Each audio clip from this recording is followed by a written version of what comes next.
Sumalpok ang kristal sa pader bago ito bumagsak at nagkapira-piraso sa mamahaling sahig na gawa sa marmol. Isang nakangiting mukha ng babae ang nasa larawan.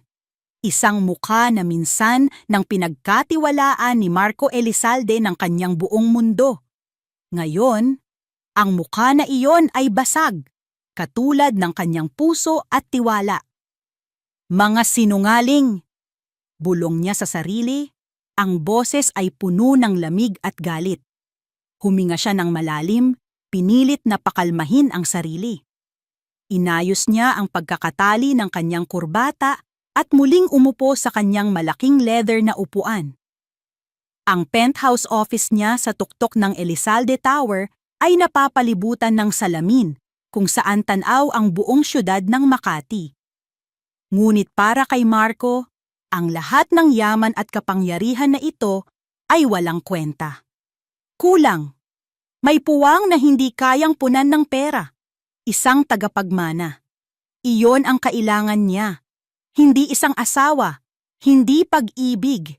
Isang tagapagmana lang para maipagpatuloy ang legasiya ng mga Elizalde.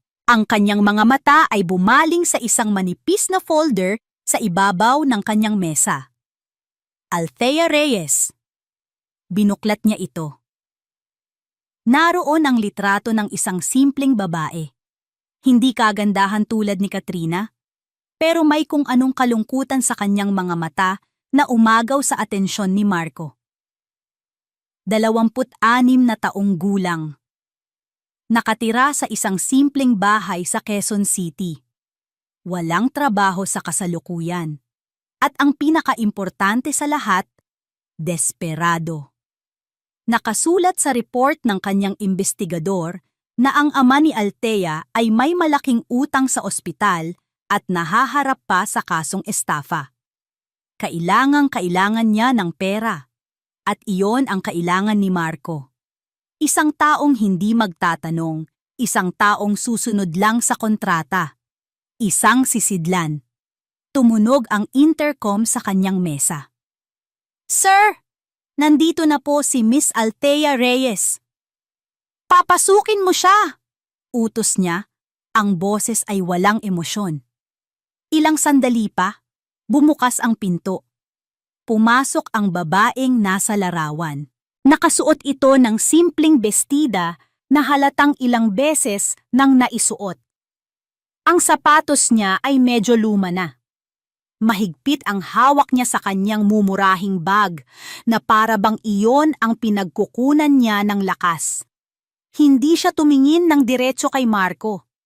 Nakayuko lang ito habang naglalakad palapit sa kanyang mesa.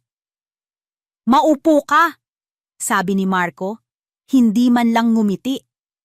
Umupo si Althea sa upuan sa harap niya. Halos nasa dulo lang ito ng upuan, handang tumayo anumang oras. "Alam mo na siguro kung bakit ka narito?" simula ni Marco, pinag-krus ang kanyang mga braso. Tiningnan niya si Althea mula ulo hanggang paa. Malusog. Mukhang kayang-kaya ang trabaho. "Nabasa ko ang tungkol sa sitwasyon mo, ang ama mo, ang mga utang." Nakita ni Marco ang bahagyang panginginig ng mga balikat ni Althea, ngunit hindi ito nagsalita.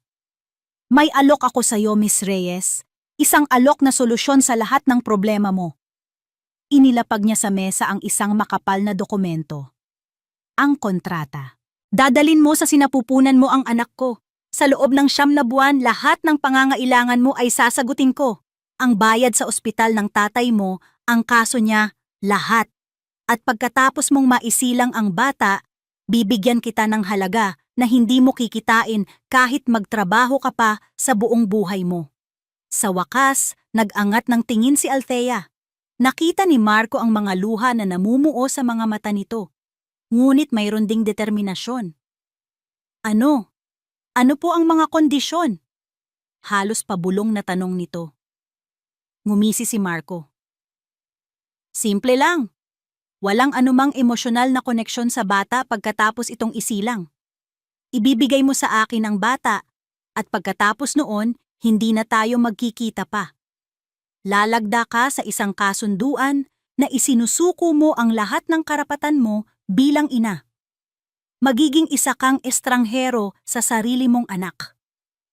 Isang butil ng luha ang pumatak mula sa mata ni Althea at mabilis niya itong pinunasan. Tumango siya ng dahan-dahan. Ang bawat tango ay tila isang saksak sa kanyang sariling puso. Naiintindihan ko po. Kinuha ni Marco ang isang mamahaling pluma at itinulak ito palapit sa kanya, kasama ang kontrata. Kung gayon, pumirma ka na. Nanginginig ang kamay ni Althea habang inaabot ang pluma. Tinitigan niya ang huling pahina ng kontrata kung saan nakalaan ang espasyo para sa kanyang pangalan. Ito na iyon. Ang presyo ng kaligtasan ng kanyang ama. Ang presyo ng pangarap niyang maging maayos ang buhay nila. Ang kapalit ay ang isang bahagi ng kanyang pagkatao. Ipinikit niya ang kanyang mga mata at mabilis na isinulat ang kanyang pangalan. Althea Reyes. Kinuha ni Marco ang kontrata at sinuri ang pirma. Perpekto. Isang legal na transaksyon. Walang bahid ng emosyon. Tumayo siya at lumapit sa bintana, tinitingnan ang syudad sa ibaba. Hindi niya nilingon si Althea nang magsalita siya, ang boses ay malamig at may diin. Simula sa araw na ito, ang katawan mo ay pag-aari ko na. Isang matinis na iyak ang pumunit sa katahimikan ng delivery room. Sinundan pa ito ng isa at isa pa. Tatlong malulusog na anghel.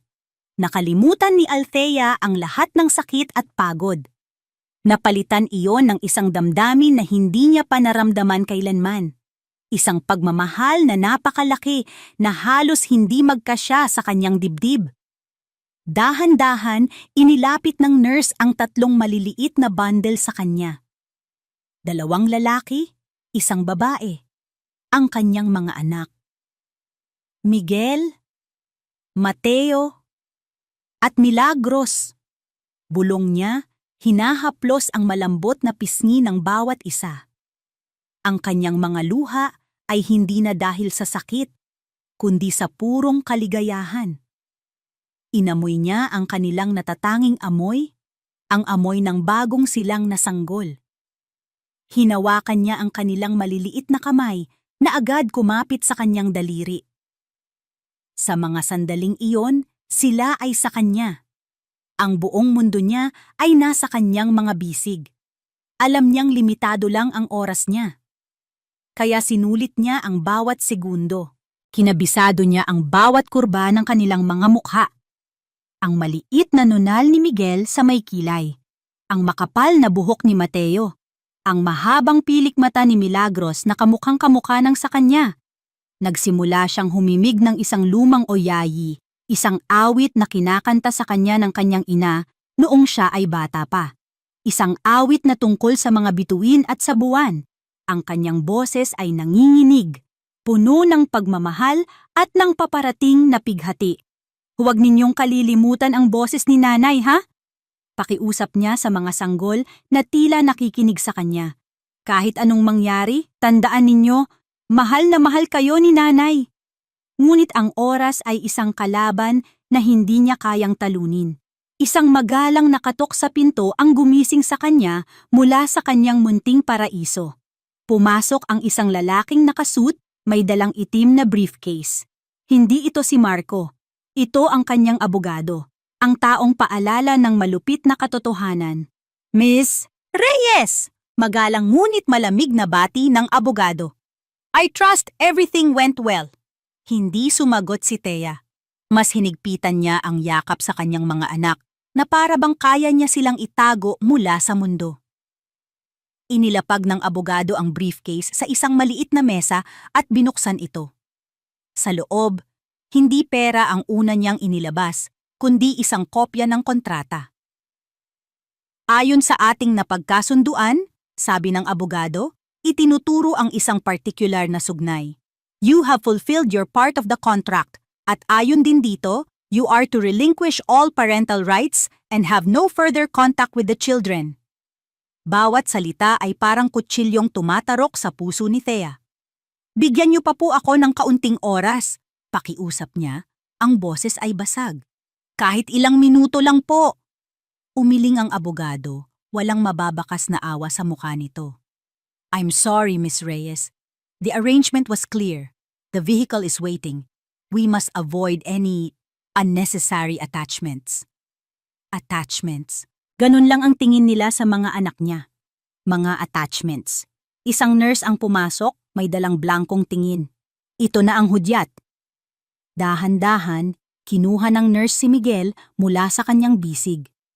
Pagkatapos ay si Mateo. Sa huli, si Milagros na nagsimulang umiyak. Ang iyak ni Milagros ay sinabayan ng pagtulo ng mga luha ni Thea. Naramdaman niya ang unti-unting pagkawala ng bigat sa kanyang mga braso na napalitan ng isang nakakabinging kahungkagan. Ang kanyang mga kamay ay naiwang nakabukas, naghahanap ng mga anak na wala na. Miss Reyes. Iniabot ng abogado sa kanya ang isang makapal na sobre. Sa loob nito ay isang manager's check. Ang bayad para sa kanyang mga anak. Ang bayad para sa kanyang kaluluwa. Hindi niya ito magawang tingnan. Nang makalabas siya ng ospital, sinalubong siya ng malakas na ulan. Tila nakikidalamhati ang langit sa kanya. Ang lamig ng ulan ay gumagapang sa kanyang balat, ngunit wala itong panama sa lamig na nararamdaman niya sa loob. Tumayo siya sa gitna ng ulan, hawak-hawak ang sobre. Tumingala siya sa langit. Hinayaang mabasa ng ulan ang kanyang mukha, umaasang mahuhugasan nito ang lahat ng sakit. Pero hindi. Doon, sa ilalim ng madilim na kalangitan, bumagsak siya sa kanyang mga tuhod. Ang kanyang mga hikbi ay naging malakas na iyak, isang sigaw ng isang inang pinagkaitan ng kanyang mga anak. Ang sobrang hawak niya ay nabasa at nabaluktot, ngunit hindi niya ito binitawan. Ito ang presyo. Ito ang kapalit. Isang buwan ang lumipas. Ang pera mula sa kontrata ay nagligtas sa kanyang ama. Nabayaran ang ospital, naayos ang kaso. Ngunit ang kaligtasan ng kanyang pamilya ay naging simula ng kanyang personal na impyerno. Araw-araw, gabi-gabi, hinahanap niya ang kanyang mga anak.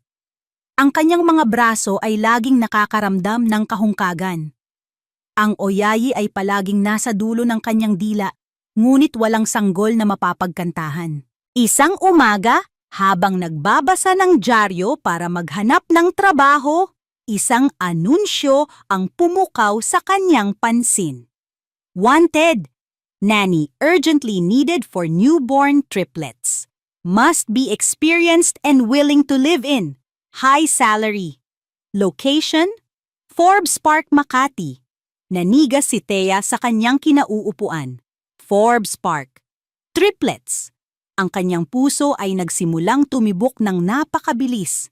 Hindi ito maaaring maging isang pagkakataon lamang. Isang ideya ang nabuo sa kanyang isipan. Isang ideya na napakadelikado, napakabaliw. Ngunit para sa isang ina na handang gawin ang lahat para sa kanyang mga anak, walang ideyang masyadong baliw. Ibinaba niya ang dyaryo. Sa unang pagkakataon sa loob ng isang buwan, ang walang buhay niyang mga mata ay nagkaroon ng kislap. Isang kislap ng isang desperadong plano. 3 sanggol na sabay-sabay na umiiyak.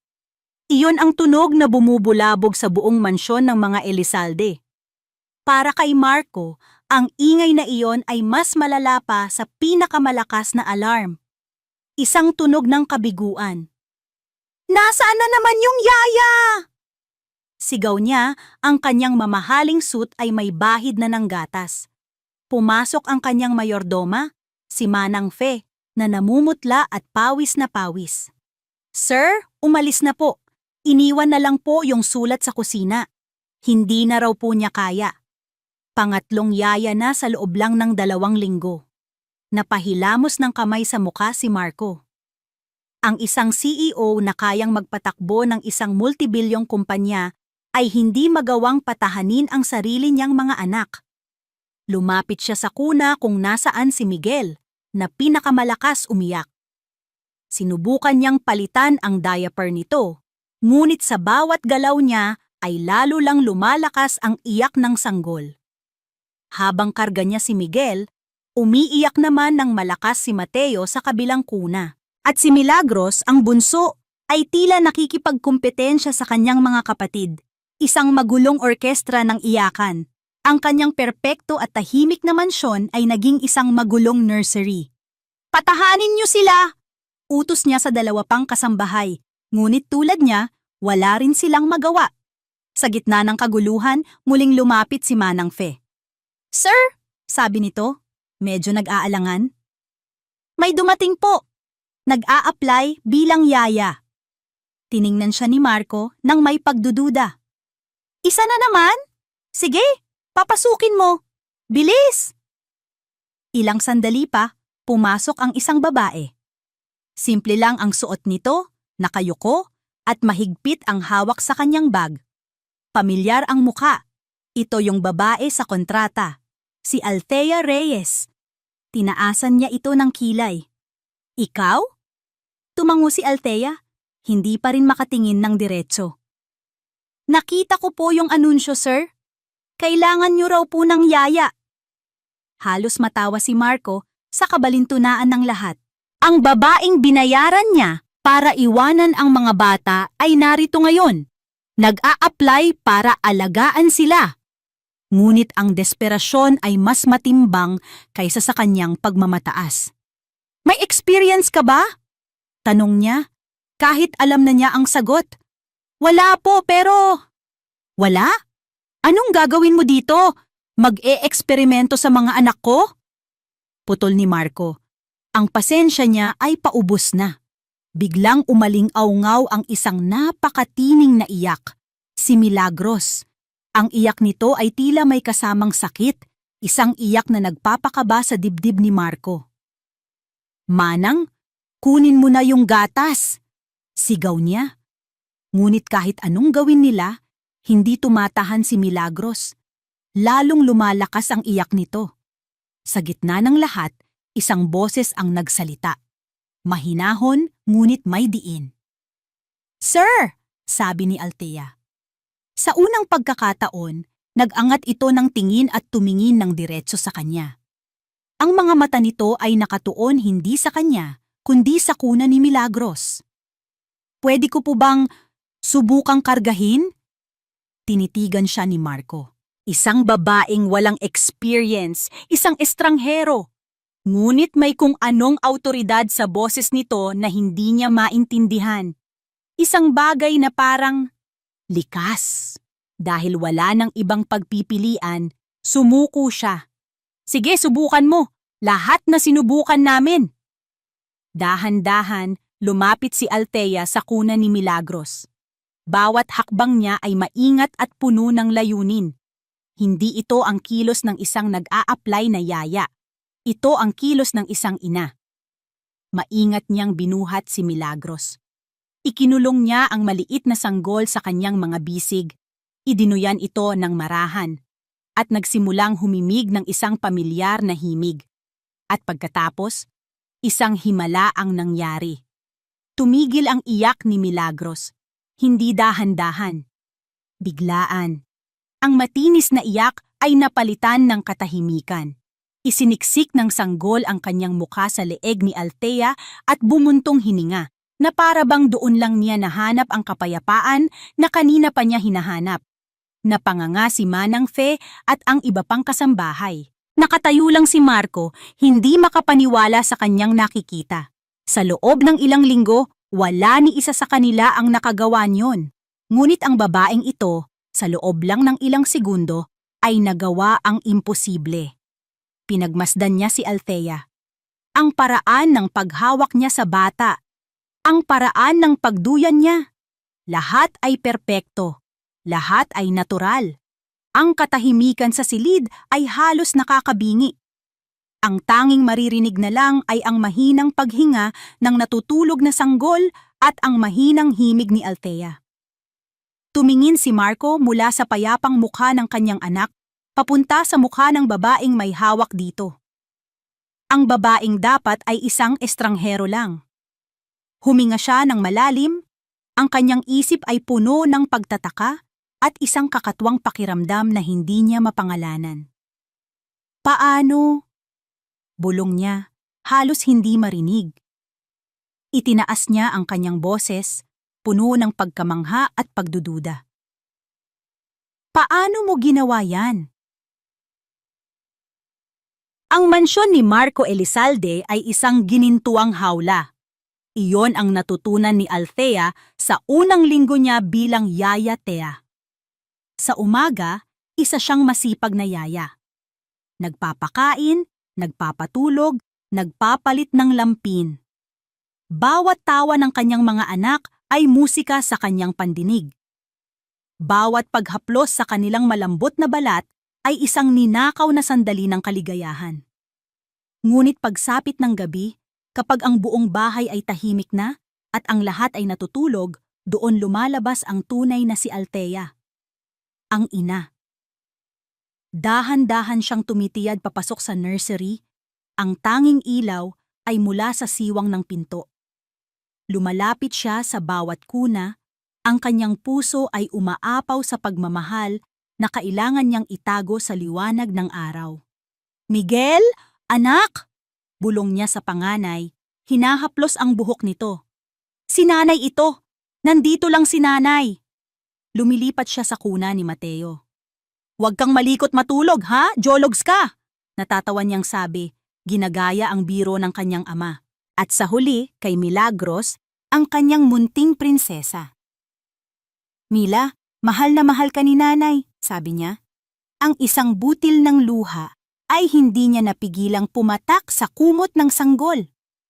Ito ang kanyang ritual, ang kanyang lihim, ang tanging bagay na nagpapanatili sa kanyang katinuan. Isang hapon, hindi mapatahan ni Thea ang tatlo.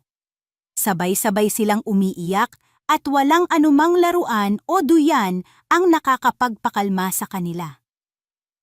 Sa pagod at pag-aalala, isang bagay ang kusang lumabas sa kanyang bibig.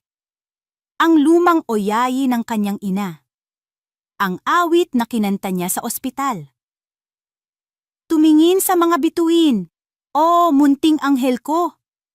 Ang kanyang boses ay malambing at puno ng damdamin.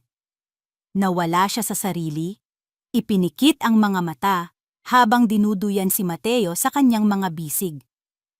Unti-unti, humina ang mga iyak. Si Miguel ay nagsimulang maghikab. Si Milagros ay pumikit na. Nang imulat ni Thea ang kanyang mga mata, nanigas siya. Nakatayo sa may pintuan si Marco, nakasandal sa hamba, ang mga braso ay nakakrus sa dibdib. Hindi niya alam kung gaano na ito katagal doon. Ang mukha nito ay seryoso, walang emosyon, ngunit ang mga mata nito ay matamang nakatitig sa kanya. Magandang kanta yan, sabi ni Marco, ang boses ay kalmado. Hindi ko pa yan narinig dati. Naramdaman ni Thea ang pag-akyat ng dugo sa kanyang mukha. Kanta po iyon sa probinsya namin, sir. Kinakanta po ng lola ko. Isang mabilis na kasinungalingan. Isang kasinungalingang kailangan para mabuhay.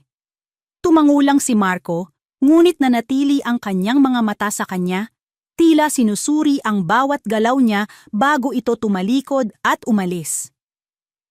Huminga ng malalim si Thea, ang kanyang puso ay kumakabog na parang tambol. Muntik na. Kinagabihan, habang naghahanda siya ng hapunan para kay Marco, hindi pa rin maalis sa isip niya ang nangyari. Nanginginig pa rin ang kanyang mga kamay. "Sir, heto na po ang sopas ninyo," sabi niya, inilalapag ang mangkok sa mesa. Sa hindi inaasahang pagkakataon, natabig niya ang baso ng tubig. Sa kanyang pag-iwas, ang mainit na sopas ay tumapon, diretso sa puting-puting polo ni Marco. "Ay! Diyos ko po!" sigaw ni Thea sa taranta. "Sorry po, sir! Nako, sorry po!" Kumuha siya ng tissue at sa sobrang pag-aalala, walang pag-aalinlangang pinunasan niya ang dibdib ni Marco. Doon lang niya napansin kung gaano sila kalapit sa isa't isa. Amoy na amoy niya ang mamahaling pabango nito. Nakikita niya ang maliliit na butil ng pawis sa noo nito.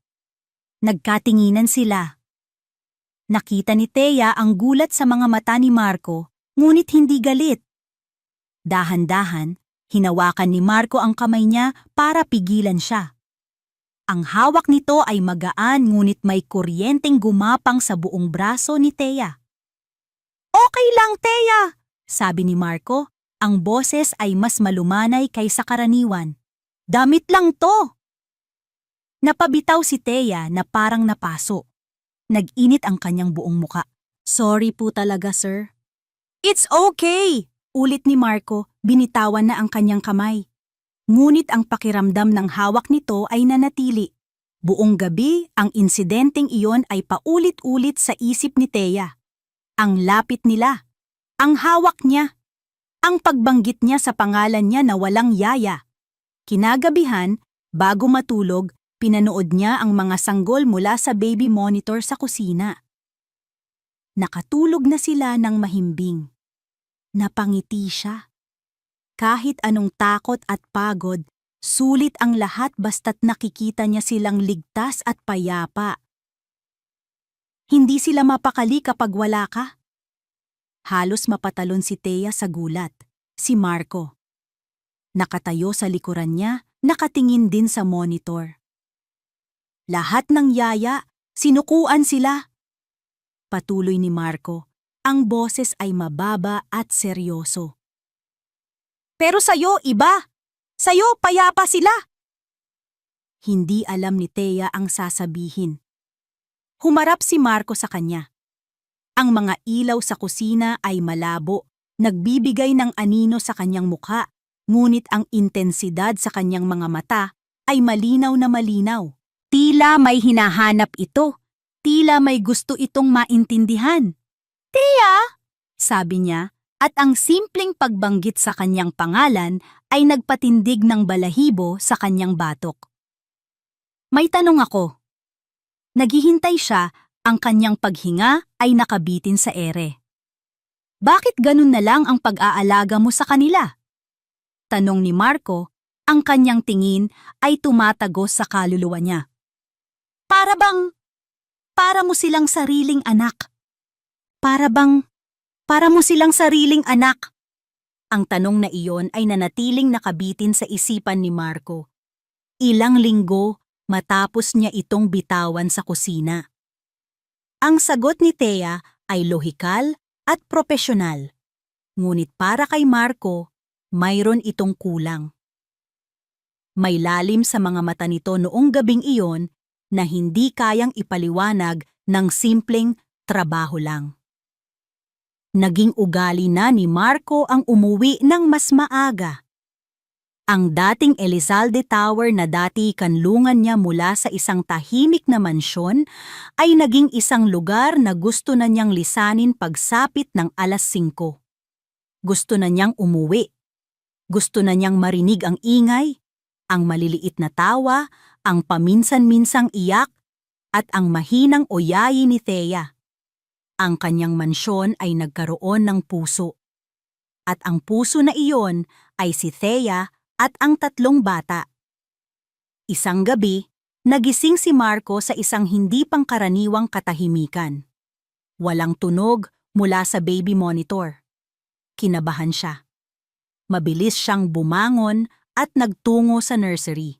Ang ilaw doon ay malabo, ngunit sapat na para makita niya ang eksena. Nakaupo si Thea sa sahig, ang likod ay nakasandal sa kuna. Sa mga bisig niya ay si Mickey na mahimbing na natutulog. Ngunit ang noo ni Thea ay nakakunot sa pag-aalala habang paulit-ulit niyang pinupunasan ng basang bimpo ang noo at leeg ng bata. "Anong nangyayari?" Mahinang tanong ni Marco. Nagulat si Thea, ngunit hindi ito gumalaw ng malakas para hindi magising ang bata. "Sir, medyo mataas po ang lagnat ni Mickey. Dahil yata sa bakuna niya kanina. Binabantayan ko lang po." Lumapit si Marco at maingat na sinapo ang noo ng anak. Mainit nga. Automatikong umakyat ang kaba sa kanyang dibdib. Dapat tinawagan mo ako o ang doktor. Natawagan ko na po ang doktor, sir. Sagot ni Thea. Ang boses ay kalmado at nagbibigay ginhawa. Sabi po niya, normal lang daw. Bantayan lang daw po at bigyan ng gamot kung lalampas sa 38 degrees. Hindi pa naman po. Tumango si Marco. Kumuha siya ng isang silya at umupo sa tapat niya. Hindi ako aalis. Babantayan natin siya. Magdamag silang dalawa sa nursery. Si Marco ang nagtimpla ng kape para manatili silang gising. Sa pabulong na boses, nagbahagi sila ng mga kwentong walang katuturan. Nalaman niya na paborito pala ni Thea ang sinigang na maasim at takot ito sa butiki. Natawa siya ng bahagya, isang tunay na tawa na matagal na niyang hindi narinig mula sa sarili. Pinagmasdan niya si Thea. Ang pagod ay bakas na sa mukha nito, ngunit ang pag-aalaga nito kay Mickey ay hindi nagbabago. Nang halos mag-uumaga na, bumaba na ang lagnat ni Mickey. Bumuntong hininga ng malalim si Thea sa ginhawa. Isinandal niya ang kanyang ulo sa gilid ng kuna, at sa isang iglap na himbing na ito sa pagod. Pinagmasdan siya ni Marco. Sa ilalim ng malambot na ilaw, nakita niya ang isang gandang simple at totoo. Ang gandang nagmumula sa isang pusong puno ng pag-aaruga. Mas ina pa siya sa kanila kaysa hindi niya itinuloy ang nasa isip. Masyadong mapanganib ang kaisipang iyon. Kinabukasan, habang nasa kalagitnaan ng isang mahalagang board meeting, ang isip ni Marco ay lumilipad. Ang nakikita niya ay hindi ang mga numero sa presentation, kundi ang pagod na mukha ni Thea. Pagkatapos ng meeting, imbes na umuwi ay nagtungo siya sa isang mamahaling mall. Pumasok siya sa isang boutique. Para po ba sa misis ninyo, sir? Tanong ng sales lady, nakangiti. Nag-init ang tainga ni Marco. Hindi, para sa yaya. Kailangan niya ng mas maayos na uniforme. Mabilis niyang palusot. Isang simpleng bestida na kulay light blue ang napili niya. Ang kulay ay nagpapaalala sa kanya ng kalmadong langit. Ang parehong pakiramdam na dala ni Thea sa kanyang magulong mundo. Nang gabing iyon, iniabot niya ang paper bag kay Thea. Nagtaka ito. Sir, ano po ito? Uniforme, sabi niya. Pilit na ginagawang formal ang boses. Para mas presentable ka, lalo na kapag may mga bisita. Nakita niya ang dahan-dahang pamumula ng mga pisngi ni Thea habang binubuksan ito. Ang mga mata nito ay nanlaki nang makita ang bestida. Nako sir, masyado pong hindi ko po ito matatanggap. Hindi yan alok, Thea. Utos yan, sabi niya. Gamit ang kanyang boses CEO para itago ang kakatuwang kaba sa kanyang dibdib. Mabilis siyang tumalikod bago pa may masabi. Kinabukasan, isang linggo, isinuot ni Thea ang bigay niya. Bagay na bagay. Ang simpleng tela ay nagbigay buhay sa kanyang balat. Nasa sala sila, sa sahig, masayang naglalaro kasama ang tatlo. Si Marco ay nakaupo sa sofa, nagbabasa-basahan ng dyaryo, ngunit ang kanyang mga mata ay nasa kanila. Isang maliit na ngiti ang hindi maalis sa kanyang labi habang pinapanood niya si Thea, na kinikiliti si Mila. Ang tawa ng mga anak niya at ang tawa ni Thea ay naghahalo, lumilikha ng perpektong musika. Ganito pala yon, naisip niya, ang magkaroon ng tahanan. Sa gitna ng perpektong sandaling iyon, bumukas ang pinto ng mansyon. Isang pares ng pulang stileto ang unang pumasok. Sinundan ito ng isang babaeng nakasuot ng hapit na pulang bestida na tila sumisigaw ng atensyon. Ang kanyang buhok ay perpektong alon-alon, ang kanyang labi ay pininturahan ng kulay dugo. Isang ngiti ang nakapaskil sa kanyang mukha, isang ngiti na kasing perpekto at kasing peke ng lahat sa kanya. Nanigas si Marco sa kanyang kinauupuan. Katrina Sarmiento. Marco, darling! Bati nito, ang boses ay matamis na parang pulot, ngunit para kay Marco, ito'y lason. Lumapit ito at walang pasabing hinalikan siya sa pisngi. Ang kanyang mga mata, na puno ng pagkalkula, ay agad na dumapo sa eksena sa sahig. Nakita nito ang 3 sanggol. Nakita nito si Thea, na biglang natigilan at niyakap ng mahigpit si Mila. At nakita nito ang asul na bestidang suot ni Thea.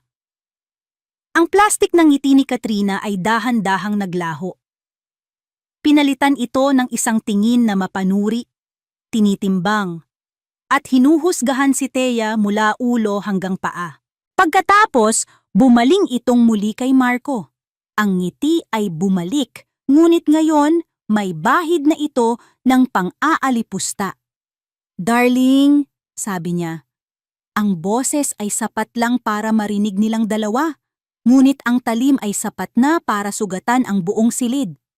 Ang babaw naman yata ng taste mo ngayon." Ang mga salita ni Katrina ay parang lasong gumapang sa hangin, sinisira ang payapang sandali. "Ang babaw naman yata ng taste mo ngayon." Naramdaman ni Thea na nanigas ang kanyang buong katawan. Ang asul na bestida na kanina lang ay nagbibigay sa kanya ng kakatwang kumpiyansa ay tila naging isang uniporme ng kahihiyan. Mahigpit niyang niyakap si Mila. Ginagawang pananggalang ang anak laban sa mapanuring titig ng babae. Hindi siya makatingin. Ang tanging gusto niya ay maging invisible. "Katrina." Ang boses ni Marco ay malamig at may diin. Isang salita lang, ngunit puno ng babala. Bahagya itong humakbang, banayad na inilalagay ang sarili sa pagitan ni Thea at ni Katrina. Ang simpleng galaw na iyon ay isang malinaw na mensahe. "She is the nanny of my children," sabi ni Marco, "and she deserves respect in my house." Nakaramdam si Thea ng kaunting ginhawa, ngunit agad itong napalitan ng takot. Ang pagtatanggol na iyon ay lalo lang nagpaalab sa apoy sa mga mata ni Katrina. Ang pagbisitang iyon ay naging simula ng isang bagong uri ng pagsubok para kay Thea. Naging regular na bisita si Katrina sa mansyon, laging may dalang mga pasalubong na mamahaling laruan na hindi naman pinapansin ng mga bata. Palagi siyang nakabuntot, nagbibigay ng mga hindi hinihinging payo. Hindi ba dapat organic ang gatas nila?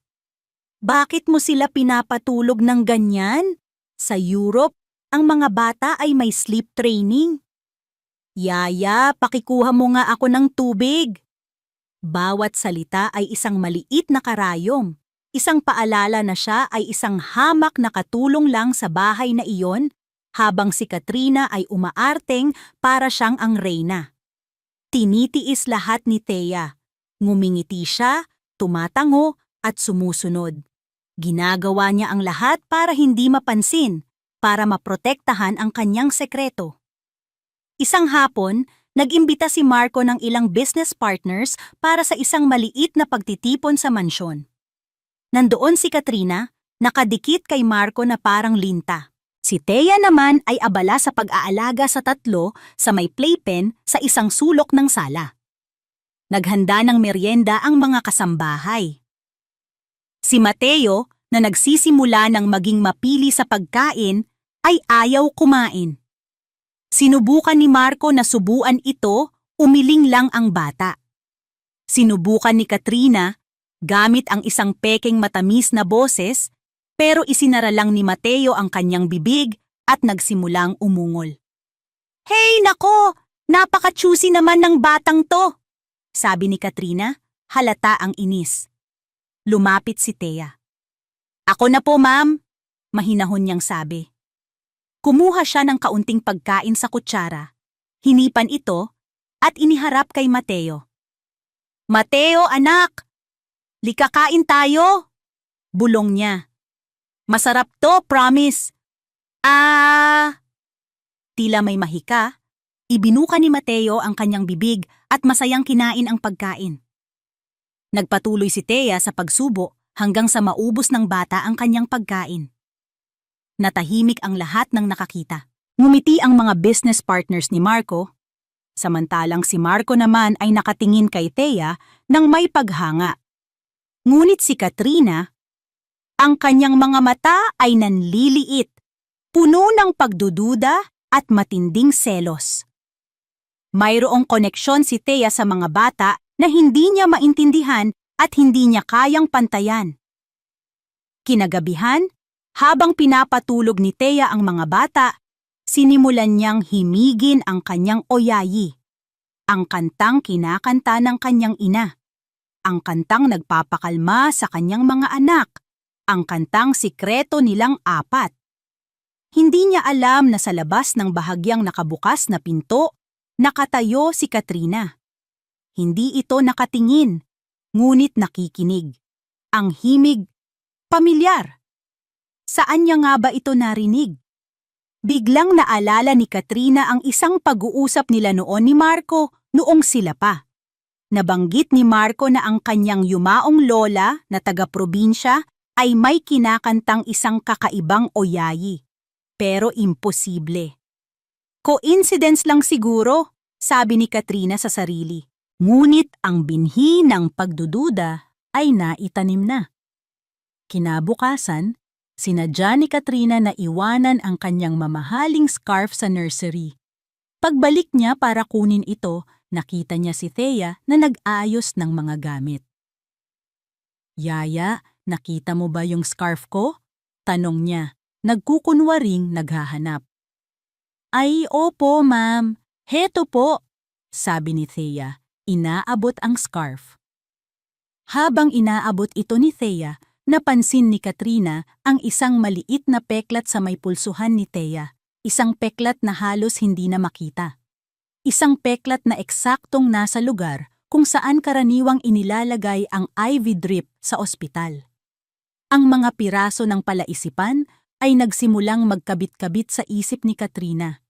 Ang kakaibang koneksyon sa mga bata, ang pamilyar na oyayi, ang biglaang pagdating ni Thea 1 buwan matapos isilang ang mga bata. At ngayon, ang peklat.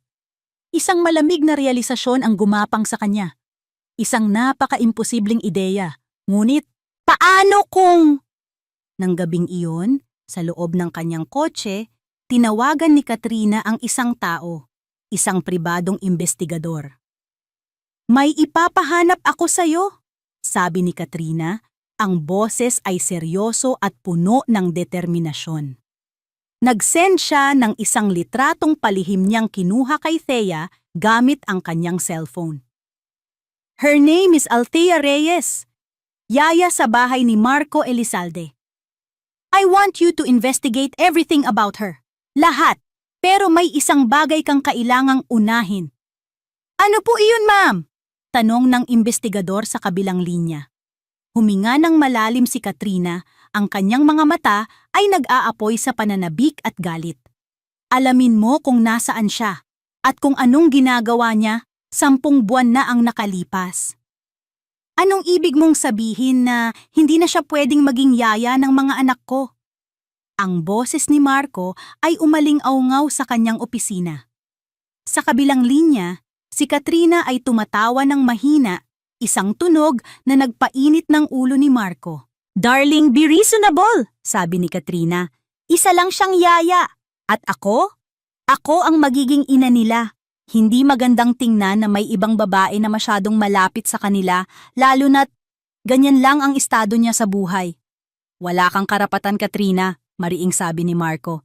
"Thea is a good nanny. She stays." "We'll see about that," sagot ni Katrina bago ibaba ang tawag. Ibinagsak ni Marco ang telepono sa lalagyan nito.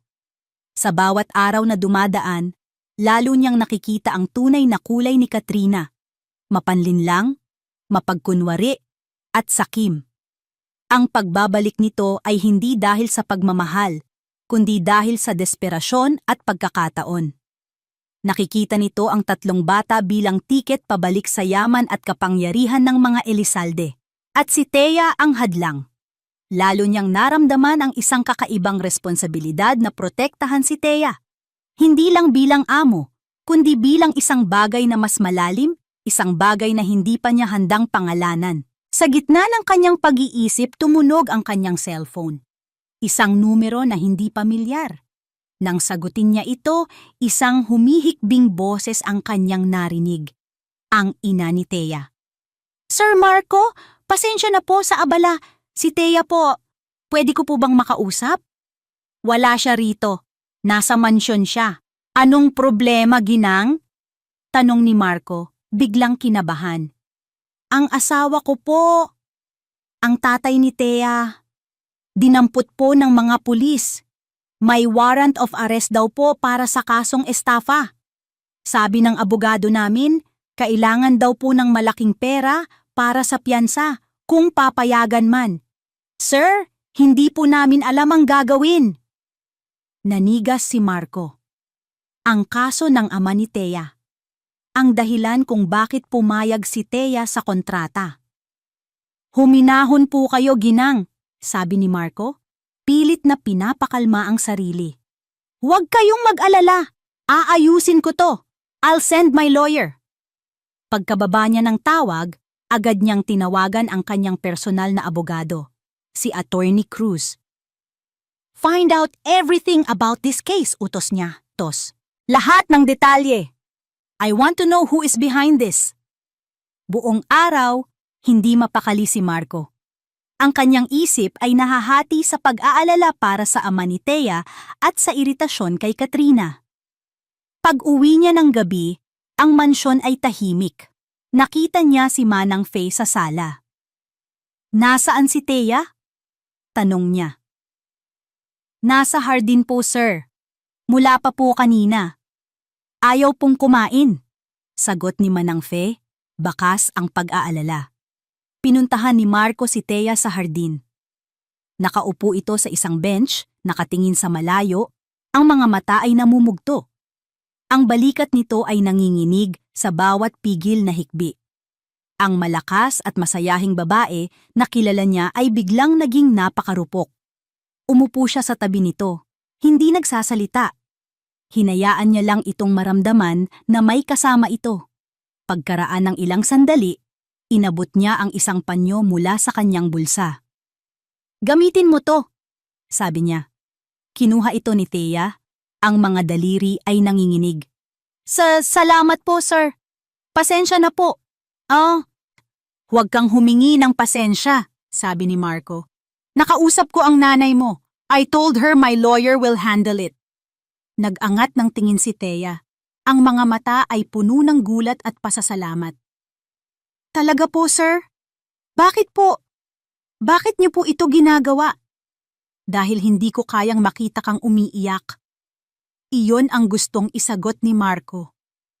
Ngunit ang lumabas sa kanyang bibig ay, dahil kailangan kong masiguro na ang nag-aalaga sa mga anak ko ay nasa maayos na kalagayan.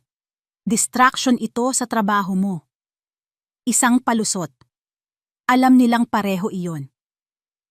Ngunit tumango na lang si Thea, yumuko, at mahinang umiyak sa panyong hawak niya. Samantala, sa isang mamahaling restaurant sa kabilang bahagi ng syudad, si Katrina ay nakikipagkita sa kanyang investigador. Inilapag ng lalaki ang isang brown envelope sa mesa. Nasa loob po niya ng lahat ng nahanap ko, ma'am, sabi ng investigador. Binuksan ito ni Katrina. Mga dokumento, mga litrato, at isang medical record. Binasa niya ang nakasulat sa medical record. Name, Althea D. Reyes. Date of admission, PETSA kung kailan nanganak si Thea. Hospital, St. Luke's Medical Center. Global City Procedure, Cesarean Section, Triplet Delivery. Nanlaki ang mga mata ni Katrina. Ang parehong ospital, ang parehong PETSA, ang parehong procedure. Isang malamig na ngisi ang gumuhit sa kanyang mga labi. Hindi lang ito isang hinala. Ito na ang katotohanan. May isa pa po, ma'am, sabi ng investigador.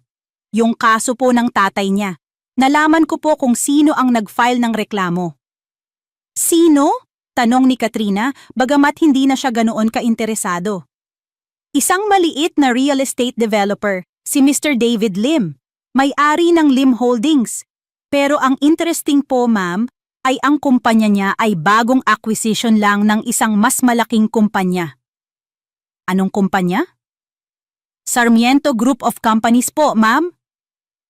Natigilan si Katrina. Sarmiento Group, ang kumpanya ng kanyang pamilya. Ang proyektong iyon, naaalala niya. Isang maliit na lupain sa Quezon City na gusto nilang bilhin para sa isang condominium project, ngunit ayaw ibenta ng may-ari. Ang may-ari, ang ama ni Althea Reyes. Biglang naging mas malinaw ang lahat. Ang paghihiganti niya kay Marco, ang pag-aalis niya kay Thea sa mansyon, at ang pagkuha sa lupain ng mga Reyes. Pwede niyang gawin lahat sa isang galaw lang. Tumingin siya sa investigador. Good work! I'll double your payment. Tumayo siya at umalis. Hawak ang ebidensyang wawasak sa lahat. Sa mansyon, nakaupo pa rin si Marco sa tabi ni Thea. Hindi na ito umiiyak. Nakatingin lang sila sa mga bituin. Magiging maayos din ang lahat, sabi ni Marco, mas para sa sarili niya kaysa para kay Thea. Sa mga sandaling iyon, hindi niya alam na ang panganib ay mas malapit at mas malaki kaysa sa inaakala niya. At ang babaeng katabi niya, ang babaeng nagsisimula ng maging mundo niya, ay nasa gitna ng lahat ng ito. 2 araw matapos ang gabing iyon sa hardin, isang milagro ang dumating. Tumawag ang ina ni Thea, umiiyak, ngunit sa pagkakataong ito, dahil sa saya. Anak! Ang tatay mo! Pinalaya na siya! Inatras daw nang nagreklamo yung kaso! Ang abogado ni Sir Marco ang nag-ayos ng lahat! Nabitawan ni Thea ang telepono. Napaupo siya sa gilid ng kanyang kama, hindi makapaniwala sa narinig. Malaya na ang tatay niya. Tapos na ang problema. At lahat ng iyon ay dahil kay Marco. Isang malaking utang na loob ang bumalot sa kanyang puso. Paano niya masusuklian ang kabaitan nito? Ang isang simpleng salamat ay hindi sapat. Kinagabihan, pinuntahan niya si Marco sa library nito, kung saan ito madalas magtrabaho pagkatapos ng hapunan. Kumatok siya ng marahan bago pumasok. Sir? Nag-angat ng tingin si Marco mula sa mga papeles na binabasa. Thea, pumasok ka. May problema ba sa mga bata? Umiling si Thea, pinipisil ang kanyang mga kamay. Wala po sir, okay po sila. Ako po, gusto ko lang po sanang magpasalamat. Wala yun, sabi ni Marco. Ibinabalik ang atensyon sa kanyang mga papeles. Hindi po sir, giit ni Thea. Lumalapit sa mesa nito. Napakalaking bagay po ng ginawa ninyo para sa pamilya ko. Hindi ko po alam kung paano kayo pasasalamatan. Sa wakas, ibinaba ni Marco ang binabasa at tiningnan siya. Ang makita kang maayos na nag-aalaga sa mga anak ko, sapat na yon. Naramdaman ni Thea ang pag-init ng kanyang mga pisngi. Ang paraan ng pagtingin nito ay iba. Wala na ang lamig. Napalitan ito ng isang bagay na mas malambot, mas personal. Gusto ko pong bumisita sa kanila bukas, kung papayag po kayo, sabi ni Thea. Gusto ko pong makita ang tatay ko. Tumango si Marco. Ako na ang maghahatid sa'yo. Nako sir, wag na po, nakakahiya naman po, kaya ko na pong mag-commute. Ihahatid kita, ulit ni Marco. Sa isang tono na nagsasabing wala ng diskusyon. Maaga tayong umalis bukas. Kinabukasan, tulad ng napag-usapan, inihatid siya ni Marco. Ang biyahe ay tahimik, ngunit hindi ito isang awkward na katahimikan. Isang komportabling katahimikan.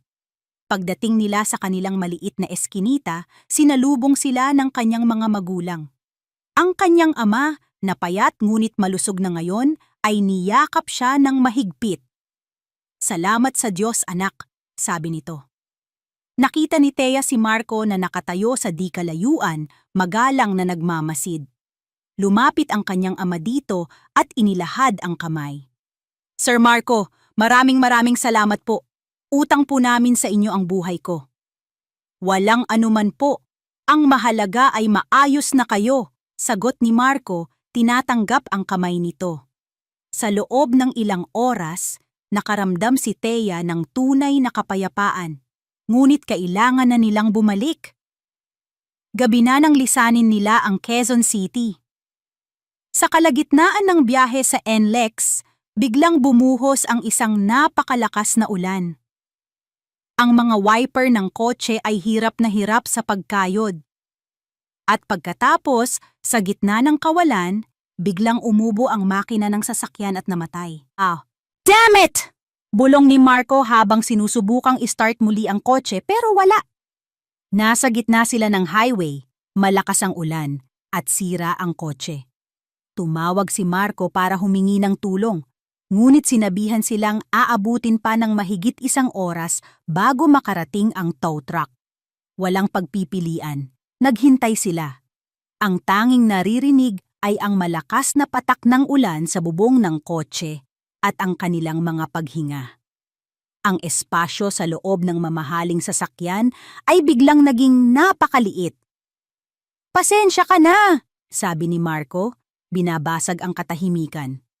Okay lang po, sir. Hindi nyo naman po kasalanan. Tumingin si Marco sa kanya.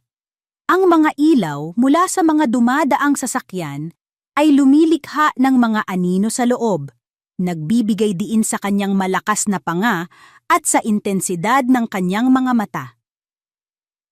Thea, huwag mo na akong tawaging sir kapag tayong dalawa lang, sabi niya. Nagulat si Thea. Ano po? Ano pong itatawag ko sa inyo? Marco, sagot niya. Just Marco. Ang pagbanggit niya sa sariling pangalan ay tila isang tulay na itinayo sa pagitan nilang dalawa. Tinatawid ang agwat ng kanilang mga estado sa buhay. Ang kanilang mga mata ay nagtagpo at hindi na bumitaw. Ang hangin sa loob ng kotse ay biglang naging mabigat. Nakita ni Thea ang pagbaba ng tingin ni Marco sa kanyang mga labi. Ang kanyang puso ay nagsimulang tumibok ng napakabilis. Dahan-dahan itinaas ni Marco ang kanyang kamay at hinaplos ang pisngi ni Thea. Ang kanyang balat ay magaspang ngunit ang haplos nito ay napakalambot. Napapikit si Thea sa sensasyon. Hindi ko alam kung anong ginagawa mo sa akin, Thea. Bulong ni Marco, ang boses ay garalgal at puno ng isang emosyon na hindi pa naririnig ni Thea mula sa kanya. You're supposed to be just a nanny, a part of a contract. Pero, sinisira mo ang lahat ng pader na itinayo ko. At pagkatapos, dahan-dahan siyang yumuko. Ang kanyang mga labi ay sinalubong ang mga labi ni Thea. Ang halik ay malambot sa simula, isang pagtatanong. Ngunit nang tumugon si Thea, lumalim ito. Naging isang halik na puno ng pananabik ng pagkalito ng isang damdaming matagal nang itinatago. Ikinulong ng mga braso ni Marco ang kanyang bewang, inilapit siya. Naramdaman ni Thea ang init ng kanyang katawan, ang lakas ng kanyang mga bisig. Sa mga sandaling iyon, hindi siya si Yaya Thea. Hindi siya ang babae sa kontrata. Siya lang si Thea. At si Marco ay si Marco lang. Ngunit kasing bilis ng pagsisimula nito, ito rin ay natapos. Si Marco ang unang lumayo, ang kanyang paghinga ay mabigat. Nakasandal ang kanyang noo sa noo ni Thea. I'm sorry, sabi niya. Ngunit ang kanyang mga mata ay nagsasabi ng ibang bagay. Hindi alam ni Thea ang sasabihin. Ang kanyang buong pagkatao ay nanginginig.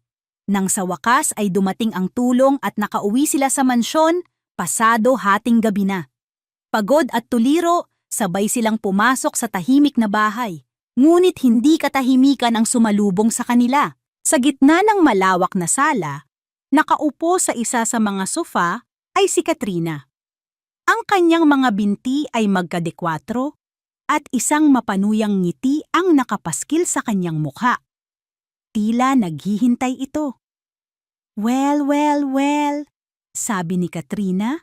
Ang boses ay tumataginting sa sarkasmo. Look what the rain dragged in. Gabi na yata kayo masyado.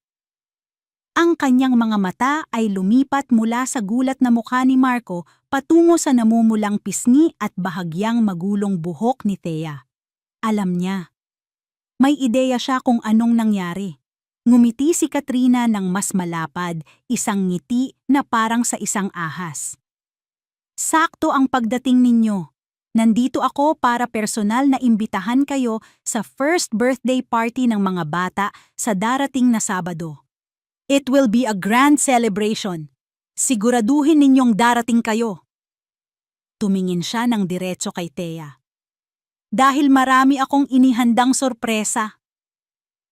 Ang halik sa loob ng kotse ay isang kidlat na gumising sa bawat natutulog na bahagi ng puso ni Marco. Sa pagbabalik ni Katrina sa mansyon, hindi na galit ang naramdaman niya, kundi isang matibay na desisyon. Tapos na ang laro. Sa mga sumunod na araw bago ang party, si Marco ay naging isang taong may misyon. Habang si Katrina ay abala sa pag-aasikaso sa mga supplier para sa party, si Marco naman ay abala sa pagpaplano ng kanyang sariling kinabukasan. Isang kinabukasan na, sa unang pagkakataon sa loob ng maraming taon, ay gusto niyang mangyari. Isang kinabukasan kasama si Thea. Ang plano niya ay simple. Una, pagbibigyan niya ang party ni Katrina. Para sa mga bata, para sa publiko. Isang huling pagkakataon na magpanggap. Pangalawa, pagkatapos ng party, sa harap ng kanyang mga abogado, formal niyang tatapusin ang anumang ugnayan o pag-asa na mayroon si Katrina sa kanya at sa kanyang mga anak. At pangatlo, ang pinakamahalaga sa lahat, kakausapin niya si Thea. Aaminin niya ang lahat, ang kanyang nararamdaman, ang kanyang mga plano, ang kanyang pag-asa na silang 5, ay maaaring maging isang tunay na pamilya. Isang hapon, habang naglalakad siya sa pasilyo, napadaan siya sa silid ni Thea. Bahagyang nakabukas ang pinto. Nakita niya itong nakaupo sa sahig, seryosong nananahi. Hindi ito isang mamahaling tela. 3 maliliit na piraso ng puting tela lang. Maingat niyang binuburdahan ang mga ito. Isang maliit na araw para kay Miguel, isang buwan para kay Mateo, at isang kumpol ng mga bituin para kay Milagros, mga maliliit na bib. Ang kanyang regalo para sa mga bata. Napangiti si Marco. Habang si Katrina ay gumagastos ng milyon-milyon para sa isang magarbong party, ang regalo ni Thea ay nagmula sa puso, gawa ng kanyang sariling mga kamay. Ngunit napansin din niya ang pagbabago kay Thea. Simula noong gabing iyon sa kotse, naging mas tahimik ito. Laging umiiwas sa kanyang tingin, laging nag-aalangan. Akala ni Marco ay natatakot ito o nagsisisi sa nangyari. Kailangan ko lang hintayin ang tamang oras, sabi niya sa sarili. Pagkatapos ng party, aayusin ko ang lahat. Isang araw bago ang party, tinawag siya ng kanyang head of security. Sir, may impormasyon po kaming nakuha, sabi nito. Si Miss Sarmiento po ay ilang beses nang nakipag-ugnayan kay Ricky Velez. Kumunot ang noo ni Marco. Ang gossip columnist? Opo, sir. At kinumpirma po ng aming source na accredited si Mr. Velez na mag-cover ng birthday party bukas. Isang malamig na kaba ang gumapang sa dibdib ni Marco. Alam niyang may binabalak si Katrina. Isang eskandalo marahil. Isang kwento para sirain ang kanyang reputasyon. Ngunit hindi niya inakala kung gaano kalala ang planong iyon. Doblehin ang security, utos niya. Huwag ninyong hayaang may mangyaring hindi maganda. Nang gabing iyon, ang huling gabi ng kapayapaan, hindi mapakali si Marco. Naglakad-lakad siya sa pasilyo ng ikalawang palapag. Tahimik na ang buong bahay. Ang mga bata ay mahimbing nang natutulog.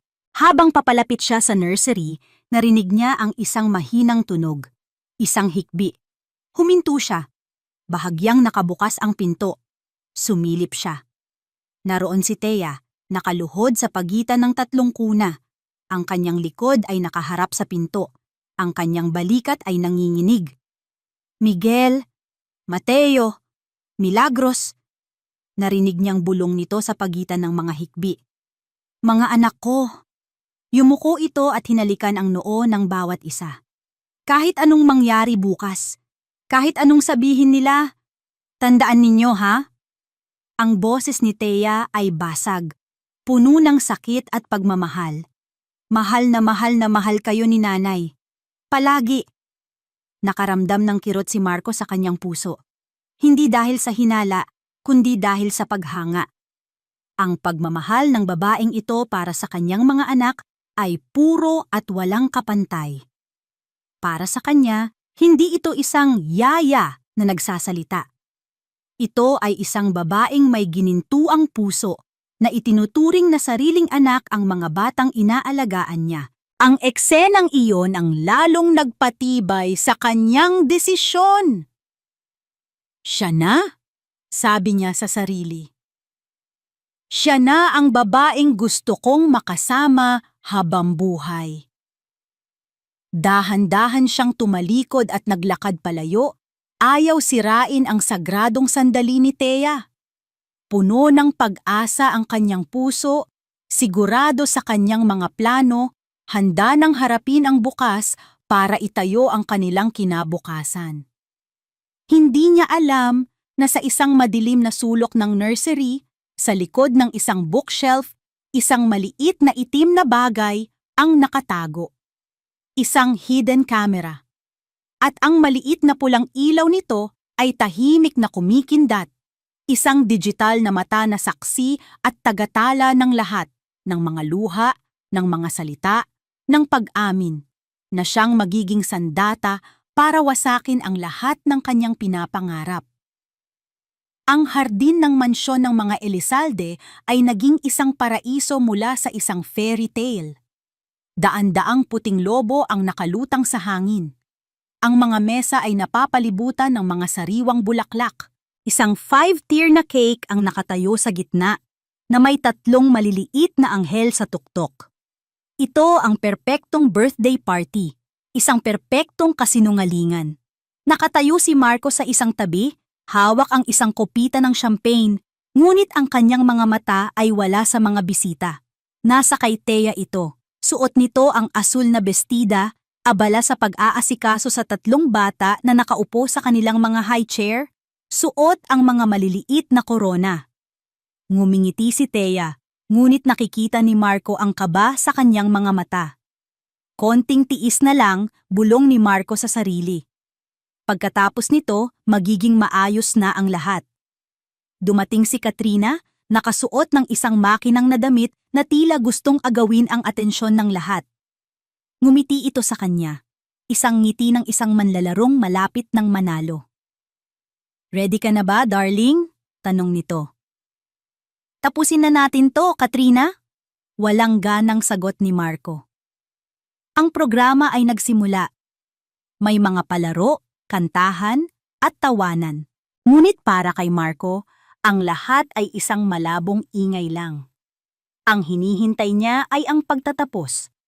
Nang dumating ang oras para sa mensahe ng mga magulang, kinuha ni Katrina ang mikropono.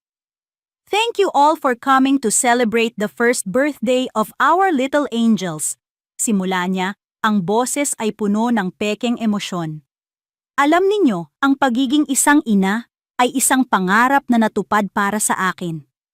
Ngunit hindi ko ito magagawa kung wala ang tulong ng isang espesyal na tao. Ang lahat ng mata ay napunta kay Marco, na inaakalang siya ang tinutukoy ni Katrina. Gusto kong ipakilala sa inyo, patuloy ni Katrina, ang kanyang ngiti ay lumapad. Ang yaya ng mga anak ko, si Yaya Thea. Thea, halika rito sa harap. Nag-aalangan, lumapit si Thea. Ang kanyang muka ay namumutla. Thea has been a blessing, sabi ni Katrina. Ang pagmamahal niya sa mga bata, it's almost as if Sila ang sarili niyang mga anak. Di ba, Marco? Tumingin si Katrina kay Marco isang mapanuksong tingin. Bago pa makasagot si Marco, isang malaking projector screen sa likod ng entablado na kanina pa ay nagpapakita ng mga litrato ng mga bata ay biglang naging itim. At pagkatapos, isang video ang lumabas. Isang pamilyar na silid. Ang nursery. Nakaluhod si Thea. Umiiyak. Ang bawat salita niya ay malinaw na malinaw dahil sa nakatagong mikropono.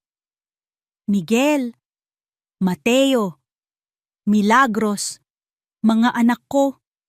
Isang kolektibong hininga ng pagkabigla ang maririnig mula sa mga bisita. Kahit anong mangyari bukas, tandaan ninyo ha? Mahal na mahal kayo ni nanay. Palagi. Natapos ang video. Ang katahimikan sa hardin ay nakakabingi. Si Thea ay nakatayo na parang isang estatwa. Ang lahat ng kulay ay nawala sa kanyang mukha. Ang kanyang mga mata ay nanlalaki sa takot, nakatingin kay Marco. Si Marco ay hindi makagalaw. Ang mga salita, "Anak ko, nanay," umuulit-ulit sa kanyang isipan. Hindi. Isang pagkakamali. Mahal lang talaga niya ang mga bata. Iyon lang iyon. Ngunit si Katrina ay hindi pa tapos. Ngumiti siya ng buong tagumpay. Isang napakagaling na aktres, hindi ba? Sabi ni Katrina sa mikropono.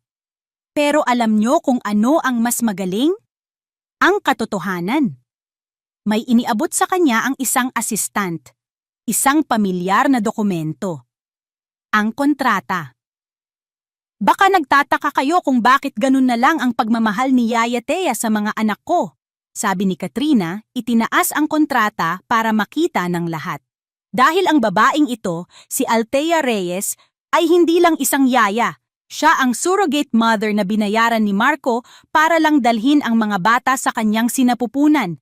Siya ang tunay na ina, ang pagsabog. Ang bawat salita ay isang bala na tumama kay Marco. Surrogate. Kontrata. Ina.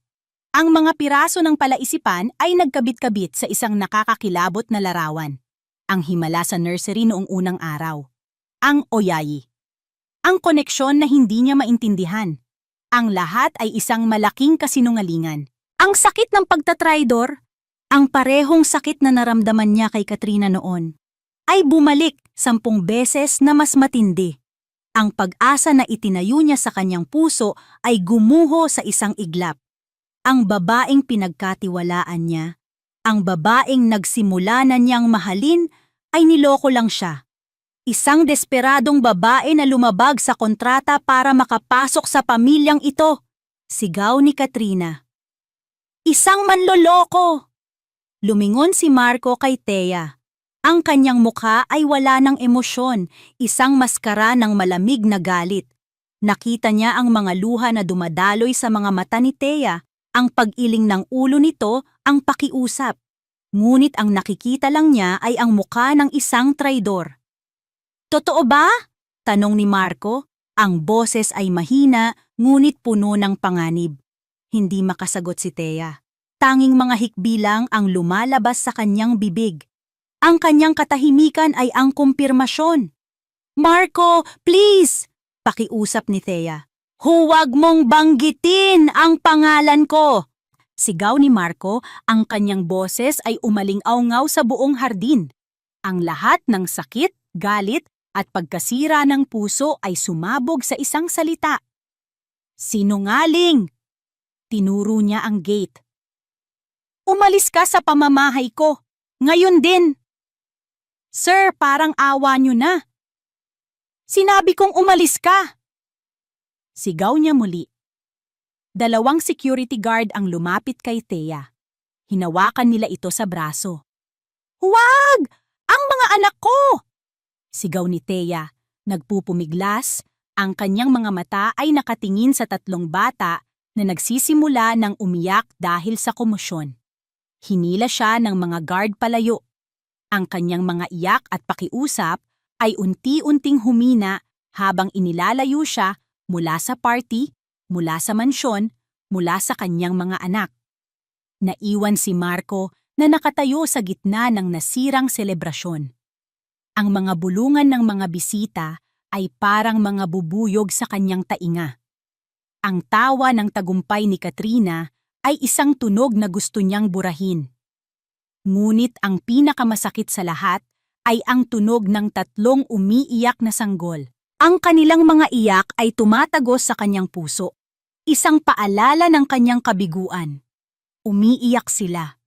At sa unang pagkakataon sa loob ng maraming buwan, wala si Thea doon para patahanin sila.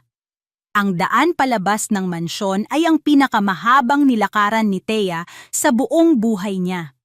Bawat hakbang palayo ay isang saksak sa kanyang puso. Ang mga hikbi ng kanyang mga anak ay umuulit-ulit sa kanyang isipan. Isang symphony ng pagdurusa. Nang makalabas siya sa gate, doon lang siya bumagsak sa kalsada. Ang kanyang mga tuhod ay sumayad sa magaspang na semento. Hindi niya alam kung paano siya nakauwi. Marahil ay sa awa ng isang taxi driver na nakakita sa kanyang kalagayan. Ang alam lang niya, pagdating niya sa kanilang maliit na bahay, sinalubong siya ng nag-aalalang mukha ng kanyang ina. Niyakap niya ito at doon ibinuhos ang lahat ng sakit, lahat ng pagsisisi, lahat ng pangungulila. Wala na sila, Nay. Kinuha na nila ang mga anak ko. Iyak niya. Sa loob ng kanyang kwarto, niyakap niya ang isang maliit na damit sanggol na hindi niya naibigay bilang regalo. Inamoy niya ito, umaasang maaamoy pa niya ang kanyang mga anak. Ang bawat sulok ng kwarto ay isang paalala ng kanyang kabiguan. Ang mga pader ay tila lumiliit, sinasakal siya sa kanyang kalungkutan. Hindi siya kumain, hindi siya natulog. Tanging pag-iyak lang ang kaya niyang gawin. Samantala sa mansyon, ang katahimikan pagkatapos ng party ay mas malala pa sa ingay kanina. Si Katrina ay pinaalis na rin ni Marco sa isang malamig na paraan na nagsasabing wala na itong babalikan pa. Ngunit ang galit ni Marco kay Katrina ay hindi maikukumpara sa sakit na nararamdaman niya dahil sa panloloko ni Thea. Magdamag, ang tatlong bata ay hindi tumigil sa pag-iyak. Sinubukan ng mga bagong yaya na patahanin sila. Sinubukan ni Manang Fe. Sinubukan ni Marco. Ngunit wala. Ang hinahanap nila ay isa lang, ang kanilang ina. Unggol ni Miguel sa pagitan ng mga iyak, para itong isang suntok sa sikmura ni Marco.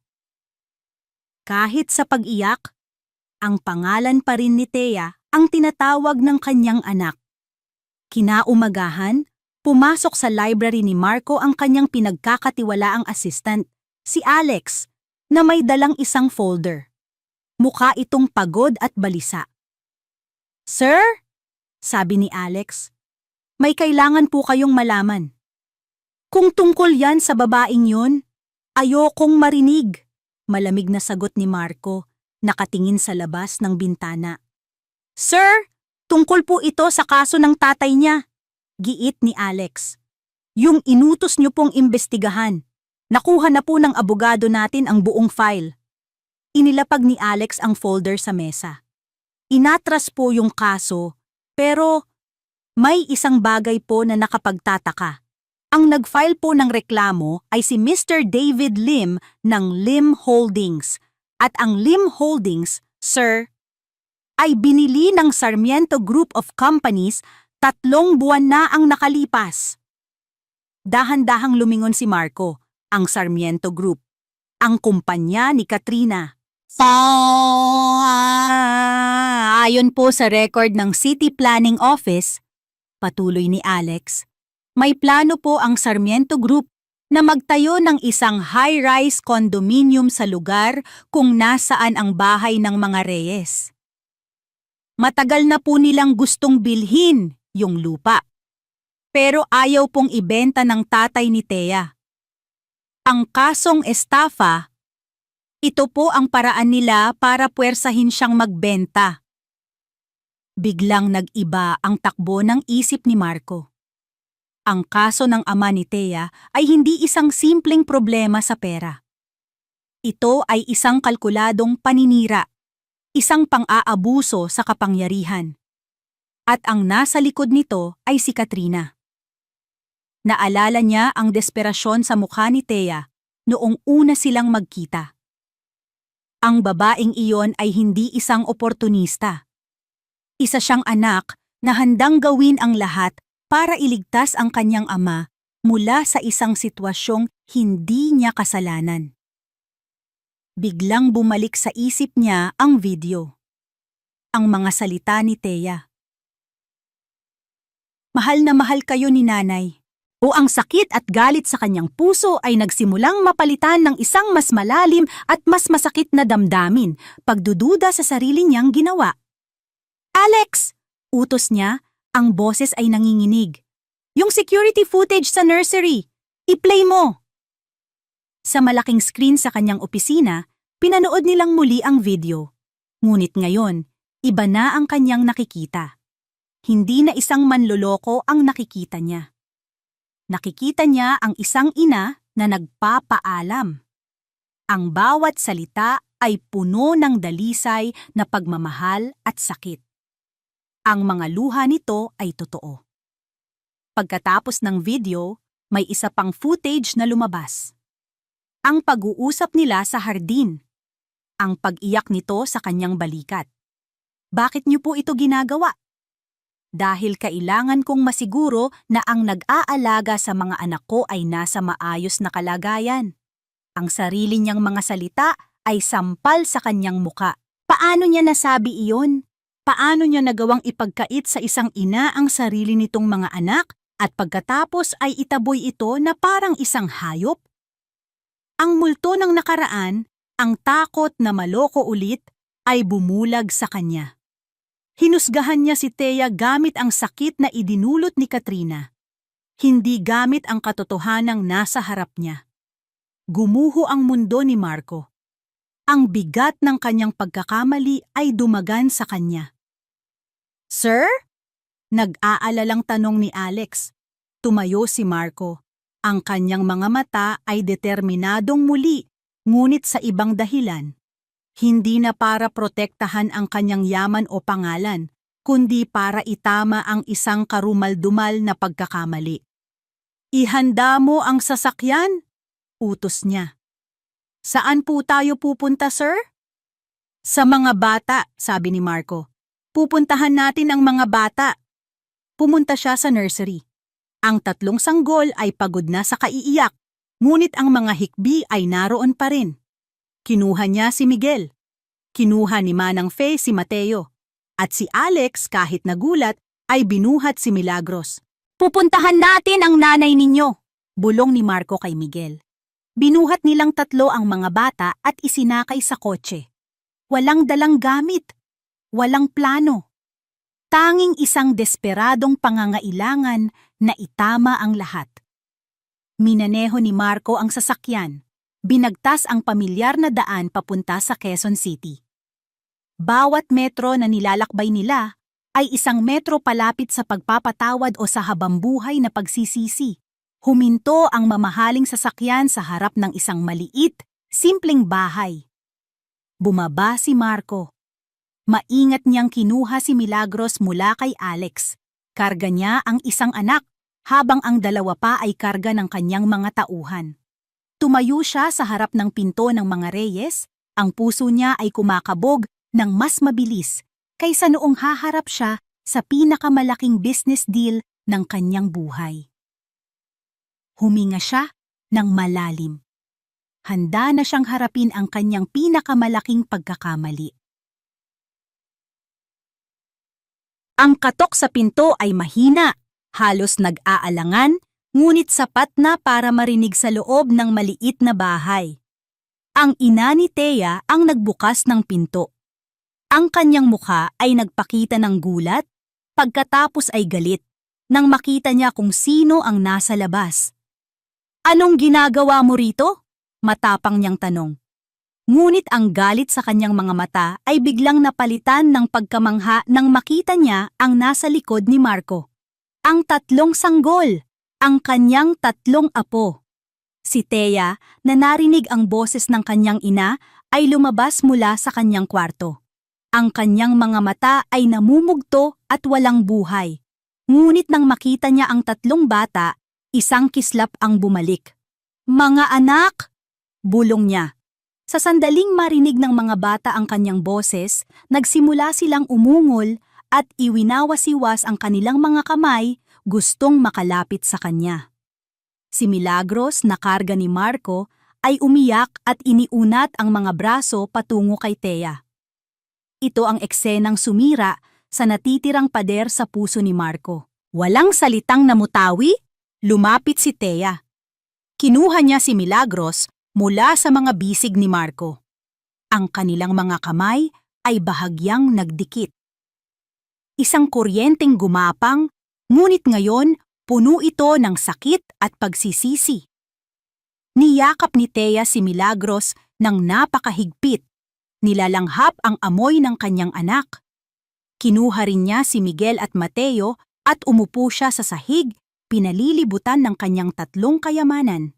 Ang kanyang mga luha ay muling dumaloy, ngunit ngayon may bahid ito ng kaligayahan. Ang mga magulang ni Thea ay tahimik na nagmamasid, pinipigilan ang sariling mga luha. Si Marco ay nanatiling nakatayo sa may pintuan, isang estranghero na nagmamasid sa isang perpektong pamilya na siya mismo ang sumira. Alam niyang wala siyang karapatang pumasok. "Thea!" sabi niya. Ang boses ay basag. Hindi siya nilingon ni Thea. Patuloy lang itong hinahalikan at niyayakap ang kanyang mga anak. "Patawarin mo ako," sabi ni Marco. Ang dalawang salitang iyon ay ang pinakamahirap, ngunit pinakatotoong salita na lumabas sa kanyang bibig. "Nabulag ako ng nakaraan. Nabulag ako ng takot. Hinusgahan kita nang hindi inaalam ang buong katotohanan. I'm so sorry, Thea." Dahan-dahang nag-angat ng tingin si Thea. Ang kanyang mga mata ay puno pa rin ng sakit. "Bakit ka nandito, Marco?" "Dahil kailangan nila ang nanay nila," sabi ni Marco tumingin sa mga bata. "At kailangan ko rin siya." Inilabas niya ang isang folder na dala ni Alex. "Nalaman ko na ang lahat, ang tungkol sa kaso ng tatay mo, ang paninira ni Katrina. Inihanda na ng mga abogado ko ang kaso laban sa kanila. Hindi lang para sa tatay mo, kundi para na rin sa'yo, para sa paninirang puri na ginawa niya." Tumingin si Thea sa kanyang mga magulang. Nakita niya ang pag-unawa sa kanilang mga mata. "Hindi sapat ang sorry, Marco," sabi ni Thea. Ang boses ay matatag na ngayon. "Sinaktan mo ako. Ipinahiya mo ako. Inalisan mo ako ng karapatan sa sarili kong mga anak sa harap ng maraming tao." "Alam ko," mabilis na sagot ni Marco. "At wala akong karapatang humingi ng kapatawaran. Pero nandito ako, nakikiusap. Hindi para sa akin, para sa kanila." Itinuro niya ang tatlong bata na ngayon ay masayang naglalaro sa kandungan ng kanilang ina. "Isang gabi lang silang nawalay sa'yo, Thea. Pero parang isang taon na ng pagdurusa ang dinaanan ko. Hindi ko kaya. Hindi namin kaya nang wala ka." Isang mahabang katahimikan ang namagitan. Ang tanging maririnig ay ang maliliit na tawa ng mga bata. Tumayo si Thea, karga pa rin si Mila. Humarap siya kay Marco. Pinagmasdan niya ang mukha nito. Ang dating malamig at aroganteng CEO ay nawala na. Ang kaharap niya ngayon ay isang lalaking pagod, nagsisisi at desperado. "Ang pagpapatawad ay hindi madali," sabi ni Thea. "Alam ko," sagot ni Marco. "At maghihintay ako, kahit gaano katagal. Araw-araw, pupuntahan ko kayo dito. Araw-araw, ipapakita ko sa iyo na karapat-dapat ako sa pangalawang pagkakataon." Tumulo ang luha mula sa mata ni Thea. "Hindi mo na kailangang gawin yon." Huminga siya ng malalim. Lahat tayo nagkakamali, Marco. Ako, dahil naglihim ako. Ikaw, dahil hinayaan mong lamunin ka ng galit mo. Pero ang mga batang ito, wala silang kasalanan. Karapatan nilang magkaroon ng buong pamilya. Isang maliit na ngiti ang sumilay sa mga labi ni Thea. Karapatan nilang magkaroon ng ama at ina. 6 na buwan ang lumipas. Ang tunog ng alon ang musika sa kanilang paligid. Ang puting buhangin ay mainit sa kanilang mga paa. Nakatayo si Thea sa dalampasigan, suot ang isang simpleng puting bestida. Pinapanood niya si Marco na masayang nakikipaghabulan sa 3 makukulit na bata. Si Miguel ay tumatakbo na, habang si Mateo at Milagros ay masayang gumagapang sa buhangin. Ang tawa ni Marco ay malaya at totoo. Ang dating kulubot sa kanyang noo ay napalitan ng mga ngiti. Lumapit si Marco sa kanya, karga-karga si Milagros. "Masaya sila," sabi ni Marco, nakangiti. "Masaya tayong lahat," pagtatama ni Thea. Sa ilalim ng papalubog na araw, ibinaba ni Marco si Milagros para makipaglaro sa mga kapatid nito. Humarap siya kay Thea. May kinuha siya sa kanyang bulsa. Hindi isang folder, hindi isang kontrata. Isang maliit na kahon. Lumuhod siya sa harap ni Thea sa buhangin. "Thea," simula niya, ang kanyang boses ay nanginginig sa emosyon. "Sinimulan natin to sa isang kontrata. Isang kasunduan na walang puso.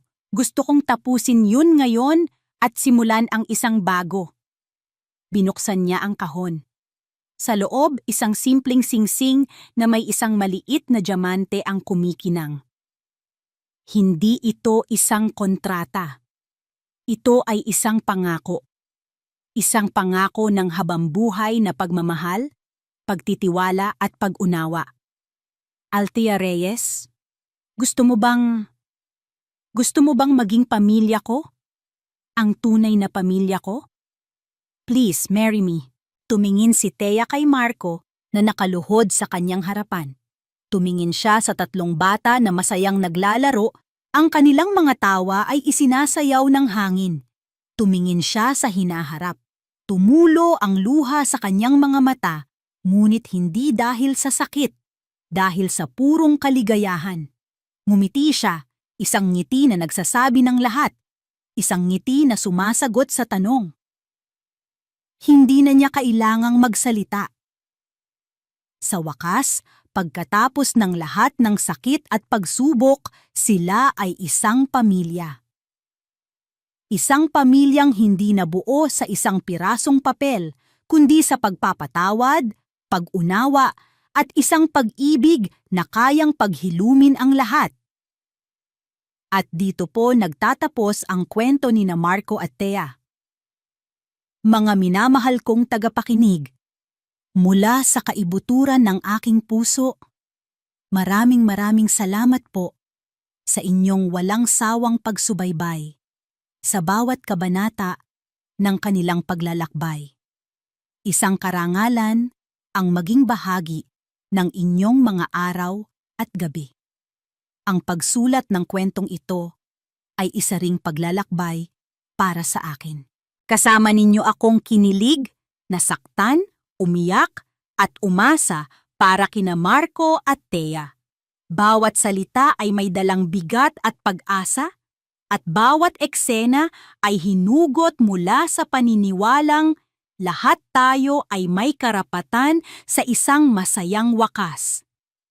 Higit sa lahat, ang kwentong ito ay isang paalala na ang tunay na pamilya ay hindi nasusukat sa dugo o sa isang pirasong papel. Ito ay binubuo ng pagpapatawad, itinatanim sa pag-unawa, at pinagyayabong ng isang pag-ibig na handang magbigay ng pangalawang pagkakataon. Sana po, sa gitna ng mga luha at pagsubok, ay napulutan ninyo ng inspirasyon na kahit sa pinakamadilim na pagkakamali, laging may liwanag ng pag-asa. Ngayon, nais ko namang marinig ang inyong tinig. Inaanyayahan ko po kayong iwan ang inyong mga komento sa ibaba. Anong bahagi ng kwento ang pinakatumatak sa inyo? Anong aral ang inyong napulot? Ang inyong mga saloobin ay napakahalaga po sa akin. Hanggang sa ating muling pagsasama sa susunod na kwento. Pusong muling umiibig